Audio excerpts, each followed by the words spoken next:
Iz tame se ljepše vidi svjetlo.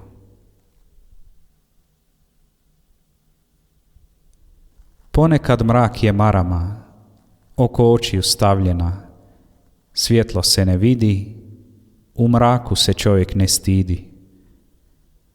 I upoznaje sebe, da bolje pogleda nebo i druge, da dobije sućuti i tuge, gdje samo rijetka ugleda svjetla.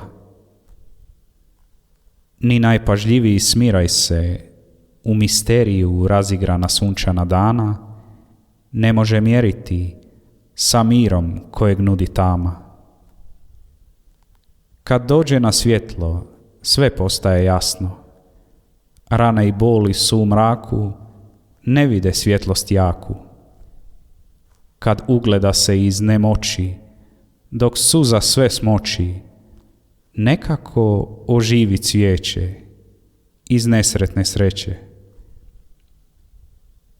Bilo da je noću ili danju, kontemplaciji i osami, svjetlo uvijek ljepše bljesne u tami.